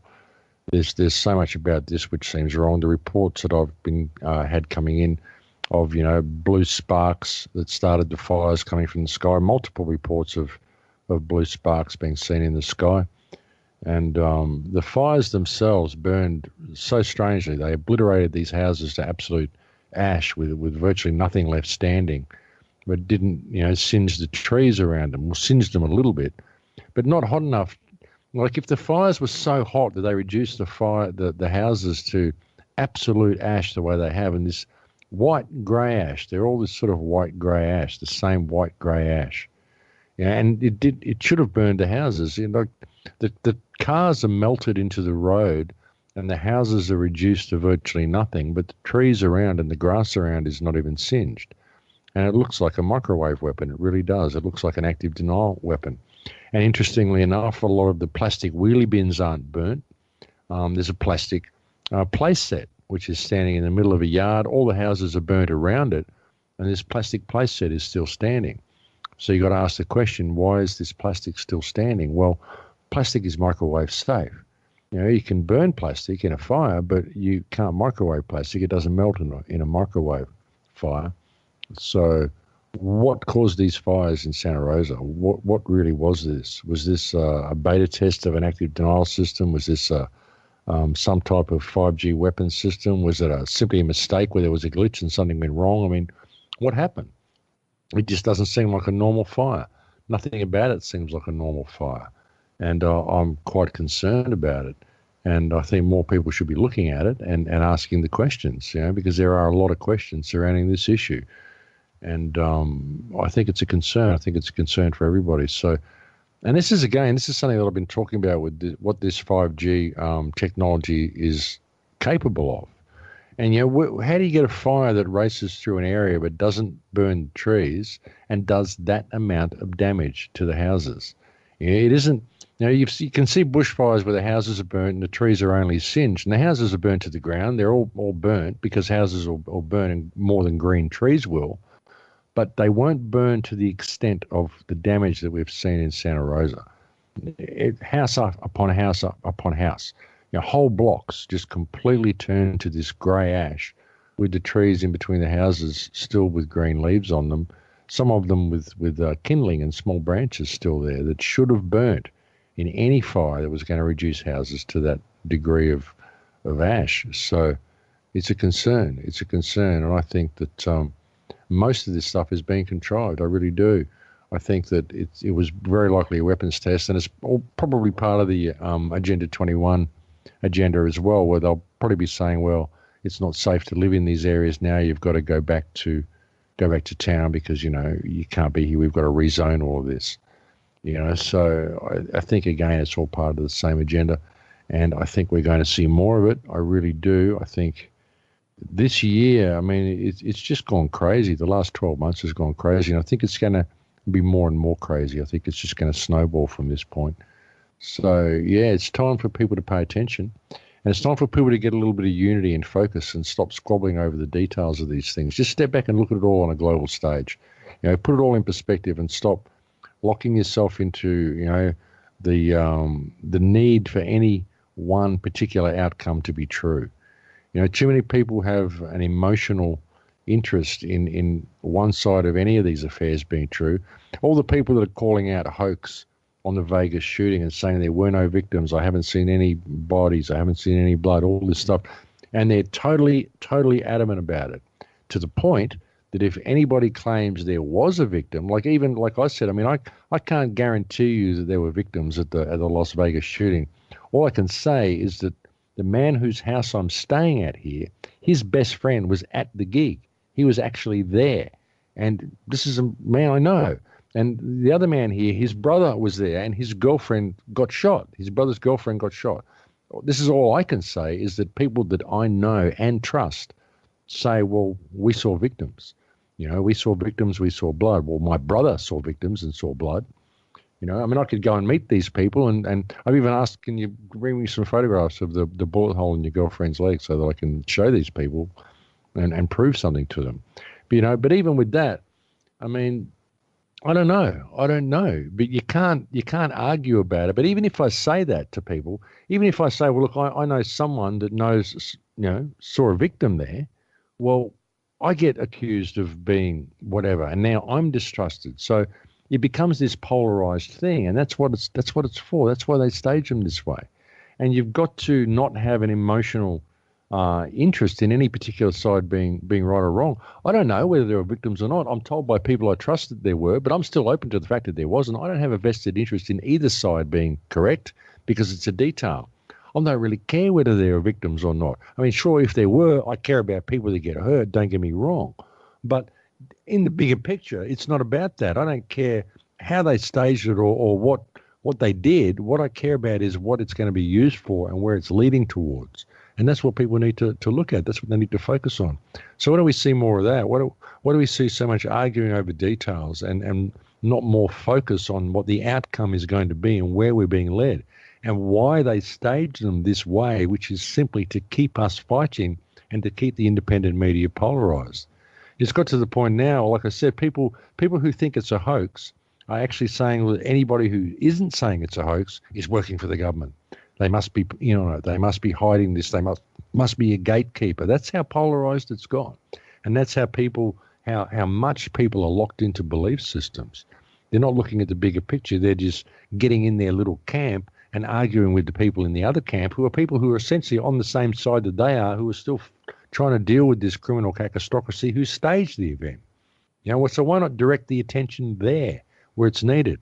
And, anybody who claims they actually know what happened at this Las Vegas event? Because we've got so much stuff. I mean, honestly, we got reports, like I said, of shooters on the ground. We got reports of shooters at multiple hotels. We got reports of shooters on the fourth floor. We got, there's a helicopter footage of what looks like it could even be shots coming from that. Could be just collision lights. Could be shots. Who knows? We've got so many conflicting reports. We've got all we know is that the official story is wrong. That's all we really know. But anybody who claims they do know amongst all of these conflicting reports, really, I mean, they're just having a love affair with their own ego. They really are, because how can you possibly know with all of this stuff? All we can know is where it's going. We can't know what happened. And if we would stop arguing with each other over the details and get a little focus and maybe gain some freedom, we might actually find out how it happened and what actually happened. We find out the answers to all these mysteries that we want to know if we could just get a little freedom. And it's the arguing amongst each other that prevents that freedom from ever happening. So how come we don't see that we're being played with this? How come we don't see that all these details are irrelevant? This is what destroyed the 9/11 truth movement as well. People just arguing over details. Was there thermite? Was it this? Was it directed energy weapons? Was it this guy? Was it that guy? And arguing over anyone who disagrees with them. It was ridiculous. It's exactly how they played it, and it's exactly what they wanted people to do, which is why they interject all these different ideas over the story, just to keep people confused, just to keep people arguing. And you've got so many trolls out there that'll instantly attack you if you have a different idea to them. Oh, you disagree with me, you're a shill. You've got to agree with everybody 100%, or you're the enemy working for the government. That's what the independent media has become, mainly through what trolls have been posting on people's threads and kind of robbing people's egos. And when people get something that's vaguely right, they stroke their ego until it inflates, and then they start attacking anybody who disagrees with them, and it strokes their ego even more, and people just ride the wave. And that's what we've become. And there's no real research in any of that. If you take that approach, there's no real research in it. You're not going to come to a good outcome. You're never going to find out what the truth is if you've got this emotional stake in one side being right because you've been so adamant about it right from the get-go. We have people calling hoax on the Las Vegas shooting within 2 hours of the event happening. There were no victims. How do you know? How do you know within 2 hours? How can you possibly know enough to claim that? It's absolutely absurd. So, but again, people claim on the other side as well. So, all within a matter of hours before the real information's out there, no one's prepared to remain objective, not lock themselves into any particular side and just let the cards fall where they may. That's what we need to do, and get a little bit of focus on where it's going. Qui bono, who benefits, and what is going to be the outcome of all of these events, because they're all related. Yes, certainly, and in the independent media as well. Like you say, I have seen a lot of divide and conquer tactics. Everyone arguing with everyone who disagrees on even some issues, and a lot of it may be orchestrated from behind the scenes. We have a lot of people who are against, like, the social justice warrior climate we have these days, though. These, like, ever since Trump took office, we have these people who are like pro-Trump deplorables. We have these alt-right. We have the alt-light. We have these other people who are white national but disagree with the alt-right. They're all fighting amongst themselves. I think, a lot of this is orchestrated and engineered by some people to promote the fighting, the truth movement. A few gentlemen you've interacted with in interviews, and over the last few years I've seen attacked, I don't need to mention names for respect, but there's so many people who are being attacked in the independent media over scandals or different instances. This is clearly some of the tactics to keep that infighting going. It is disappointing, though, in the truth movement in particular, to see people who've worked hard, get attacked so easily. Well, yeah, it's because people just lock themselves into beliefs, and that's it. They think that they've got this new truth or whatever, and that's it. They believe it, and then suddenly anyone who doesn't buy into that or lock themselves into that same belief suddenly becomes the enemy. It's incredible. I've seen an incredible polarization over this Las Vegas event. Trusted researchers being accused of being gatekeepers because they will not say that this is a hoax, and they're saying, well, hang on, I've got credible information from people I trust, which is suggesting that there were victims. And the whole concept is, well, if there were victims, there would be more cell phone footage. And it's an interesting thing. Why is there no cell phone footage? I mean, there's hardly any cell phone footage of this event, and then you hear the concept, well, okay, the FBI confiscated and scrubbed all the cell phones, but how would they do that to 22,000 phones? How would they do that? But then the fact that there's no footage lends possibility that maybe they did. So, how do you know? How do you know what's going on? But it's incredibly polarizing, these events. It really is. And it's right at a time when we need unity of focus. We don't need to be arguing amongst each other and spreading distrust about anyone who disagrees with you. I mean, there's so many people who disagree with things that I say, but I'm not going to go out and say, well, these guys are government agents because they disagree with me. They must be because they disagree with me. I mean, who do I think I am? Why do people place so much value in their own opinion that they would accuse others of whatever simply because they have a difference of opinion, especially for these events that none of us attended? None of us were at this shooting, and all we've got to go on is YouTube clips and hearsay, and I think we should be far more careful before polarizing the situation and polarizing the response to the extent that this event is done. Yes, and what about the bias we're seeing in the media and even in the local police? A lot of these, Black Lives Matter, but more so really the Antifa groups and protests that we have so much evidence are funded by George Soros and the likes. And we're having the police turn a blind eye, to a lot of things others would be prosecuted for, like what's in all these statues and all these protests with that. This seems very engineered, like what you describe as a distraction to keep us fighting. I don't know. Do you think that could be the real motive behind it, or maybe a dual motive, that plus to destroy our sense of nationhood, respect for anything? I don't know. Well, yeah. I mean, a lot of the destroying of the statues is like the dismantling of your national heritage. But all these Antifa protests, I mean, these have all been staged. You'll get a busload of protesters show up and a busload of Ku Klux Klan show up on the same bus. It's ridiculous.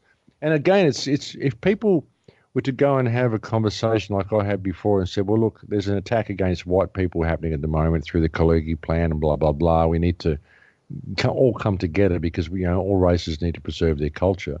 And all races need to preserve, being alive. We don't want to see any race exterminated. You couldn't actually go and say that, because if you do, you'll have a busload of Ku Klux Klan show up to support you, to turn it into a white supremacist rally.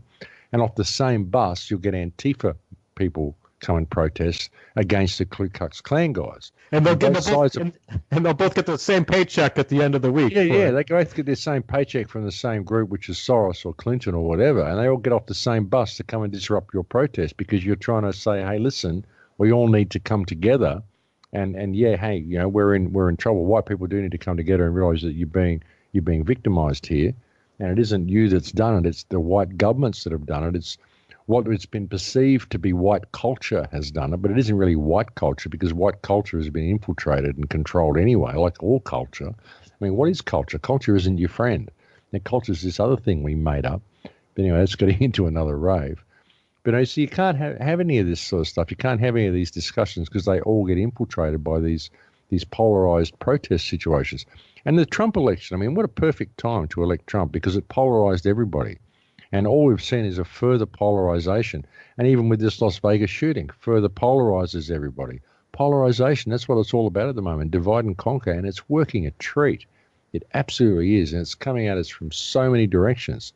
Even with the Bitcoin people and the non-Bitcoin people, with the flat earthers and the round earthers, with the hoaxers and the false flaggers, you name it, whatever you can think of, with the lefters and the righters, with the liberals and the Democrats, it's all, LGBT and the transgender and all of it. It's all polarization, and everything is about polarization at the moment. It's all about splitting it into two camps. Whatever the topic is, split it into two camps.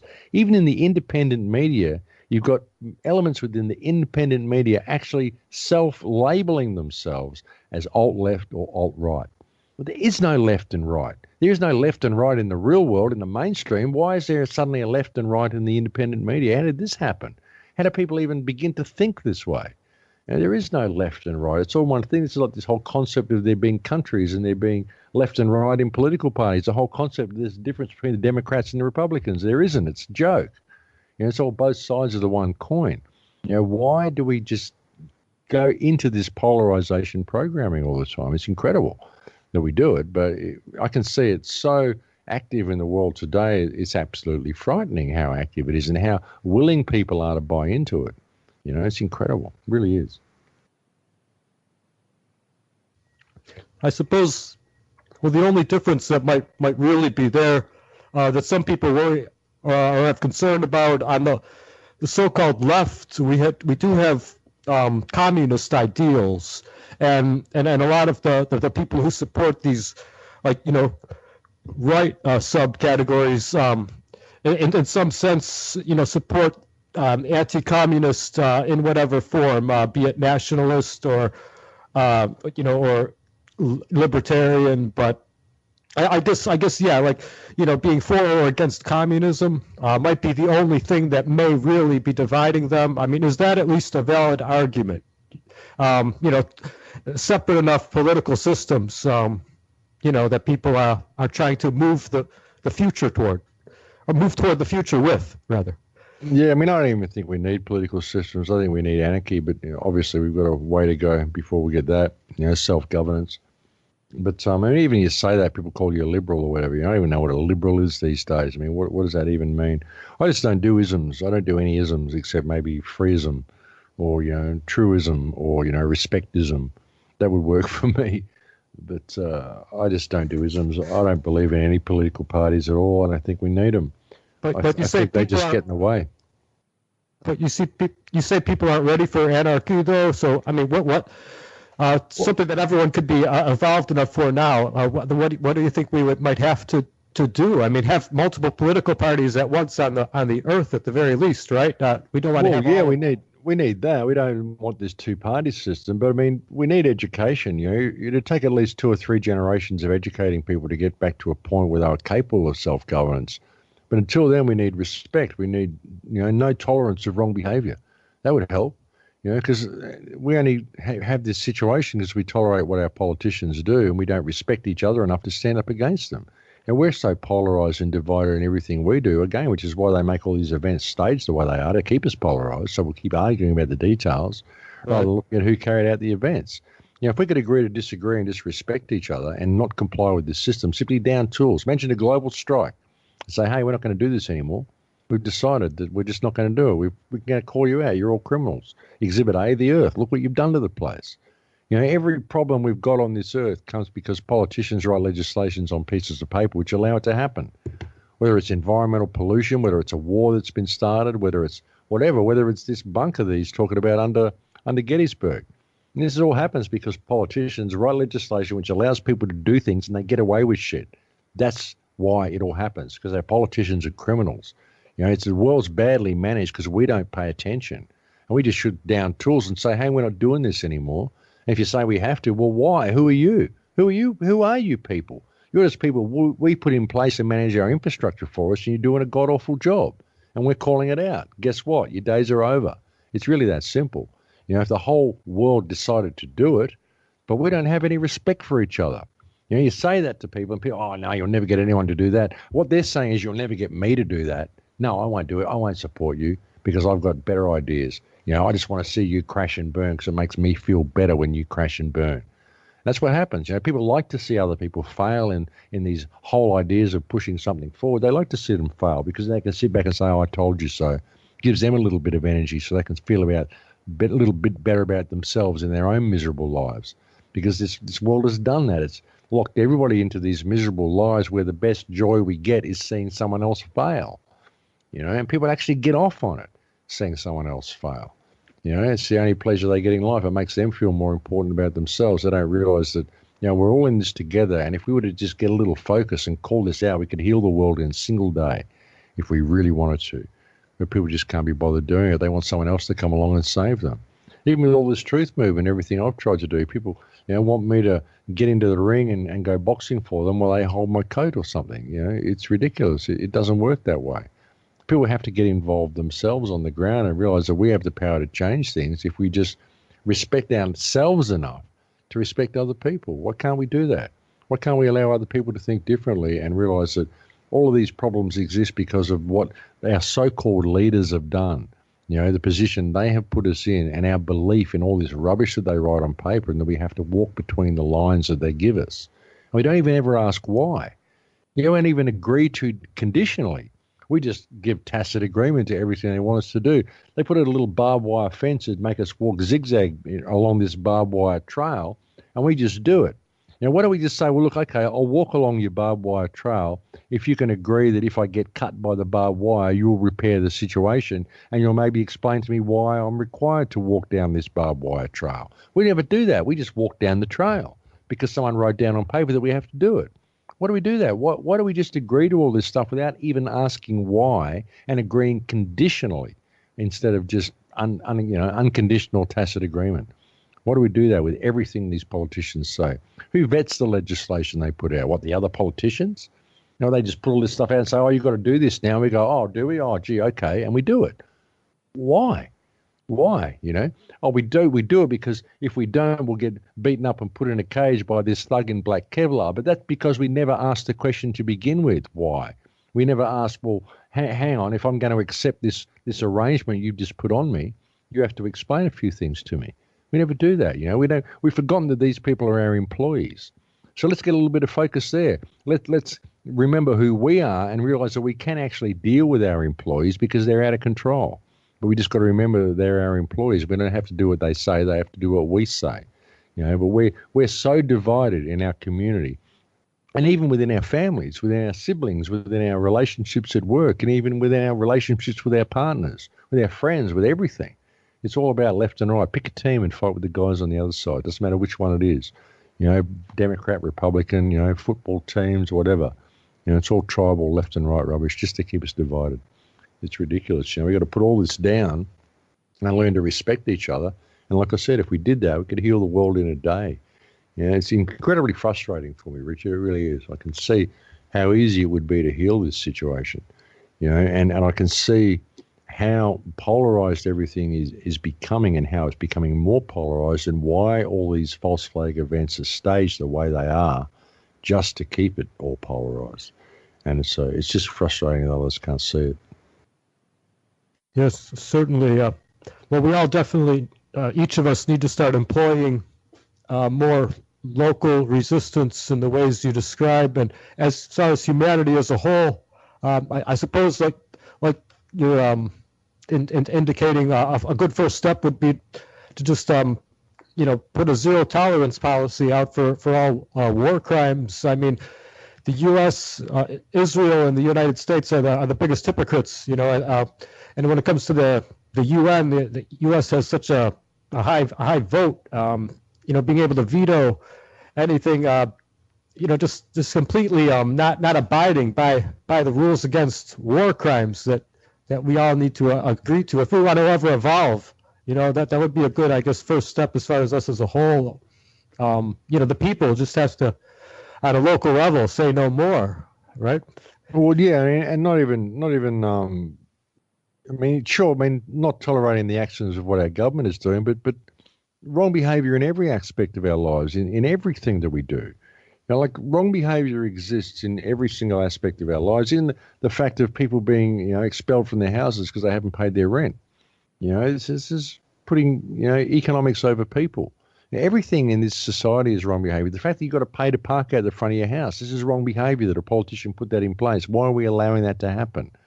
They put in, laws that you can't put your wheelie bin out. You can only put it out on certain days and you get fined on the other days. We should put it out every day of the week. The whole country should put it out every day of the week and just refuse to comply. It's wrong behavior. Everything these politicians do is wrong behavior. Whenever you have to step outside your moral compass in order to obey a law, there's wrong behavior. We tolerate all of this stuff because people write it down on paper, and so we have to do it. And we have to stop doing that.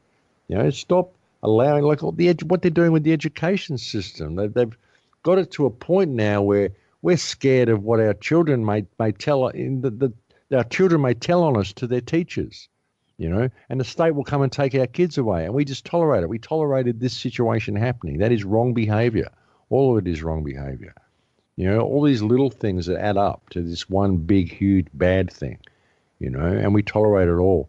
We've got to stop tolerating it. And, again, you try to stand up against any of this stuff and you're just a little person, they come along and they hit you on the head because you haven't developed any respect in your community. We fight with our neighbours. We fight with all the people around us who've got a bigger front door or what we perceive to be bigger social status than us. All of this stuff is contrived as well. All these things are constructs, all designed to keep the society divided so we never really have a way of fighting back against the system because we can't do it in unison. And when we do fight back, we think it's got to be like a fist fight. We've got to go up against it. Even when we go up against the legal system, we want to go in there and we want to, do battle with the judge and get it over this guy. Yeah, I got him, rather than realizing it's all fiction and the best thing we can do is simply not comply with it. Ask the questions, but we don't have the respect of the people around us to do that. We don't have anyone standing up with us because we never respected them. We never learned that that's what community was for. It was for common unity. But we don't have any unity. That is not anything that is common in our community. So what is the community even for? It's not a community. We don't even have real community in our communities. We just have a lot of people who live close together, in a place together that most of them hate being that close to each other. So what is that? Why even live in a city if you don't want to be there and you don't want to be around people and you hate your neighbours and you're stuck in this little box and why there? Why are people in these places, It's ridiculous, I guess they're there because of the convenience again. It all comes back to that, doesn't it? Convenience and fear of being alone and needing the nanny state to look after you because we don't have any life skills in order to look after ourselves. The whole thing has been very, very cleverly contrived to bring us to this point.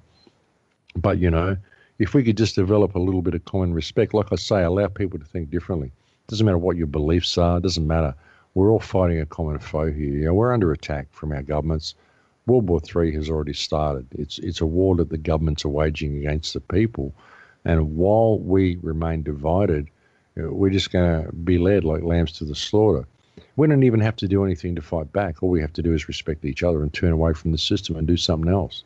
Support each other, help each other out, rather than paying our taxes and doing what they say. It's just protection money.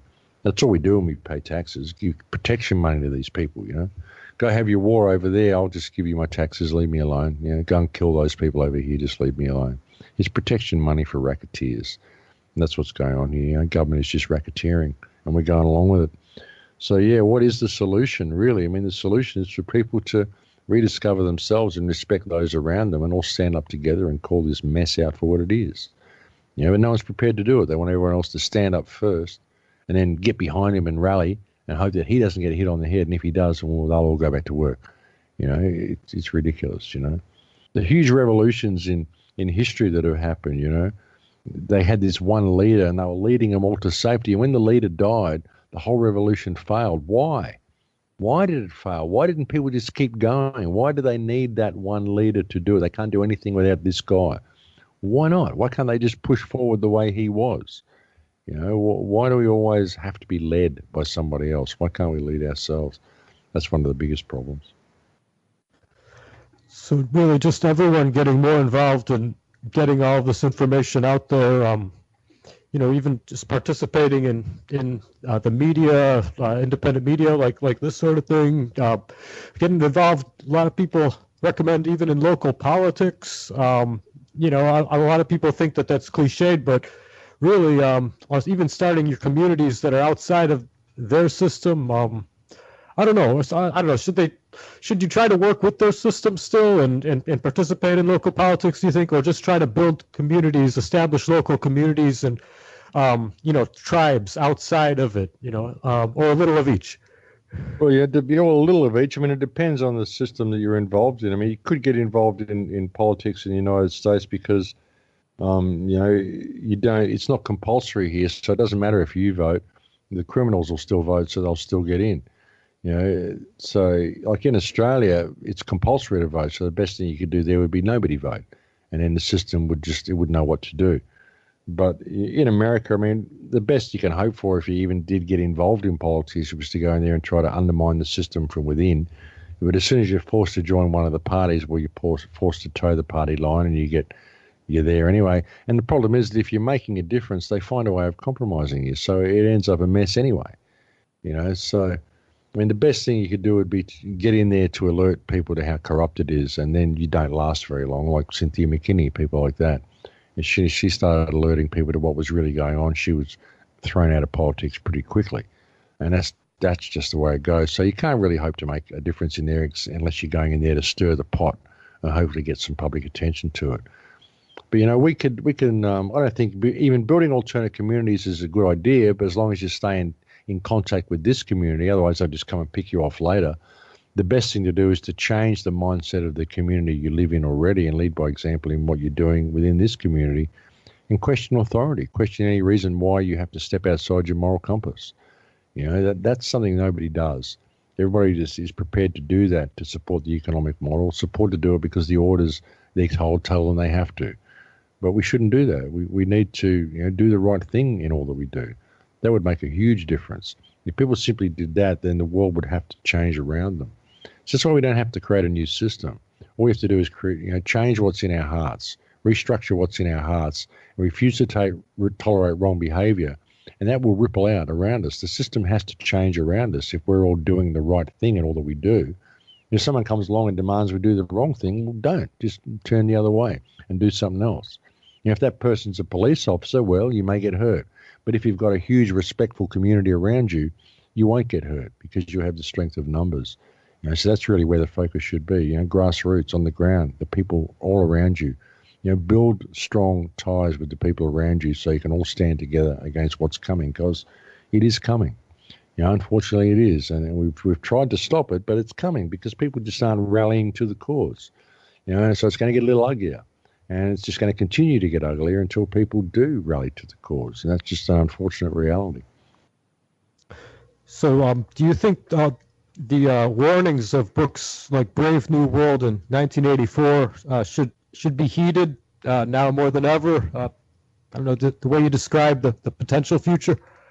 Well, yeah, they should be. I mean, it's like those books both rolled into one on steroids, what we're facing. But, it can still be averted if people choose to get involved.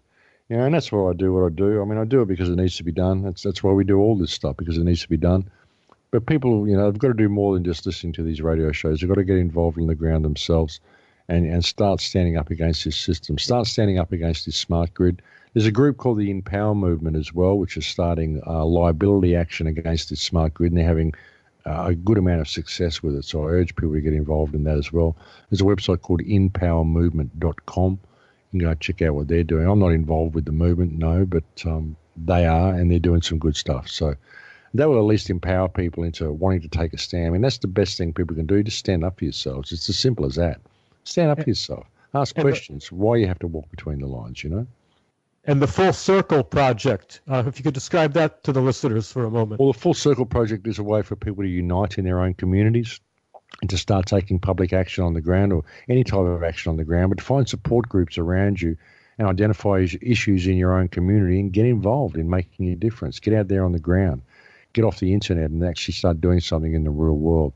That's what Full Circle Project's about, and it's been quite successful. People are getting involved in it, and people are forming action groups in their own areas, and it has brought a lot of people together. So, yeah, get involved in that as well. And that's the website for that is fullcircle.com or fullcircle.net, fullcircleproject.net, sorry. All right, and that's your project, Max, and you also have thecrowhouse.com for people to check out more of your information. Yeah, thecrowhouse.com is my main website. You can find out everything about me there, and you'll find links to all the films I've done, all my radio shows, and all the other websites. It's all there on thecrowhouse.com. Thank you so much for coming on again, Max. Look forward to keeping in touch, and have a great weekend. My pleasure, brother. Thanks for having me on. I'll speak to you next time. Thank you. Have a good night. Bye-bye. Until next time, transcend the construct. Regards.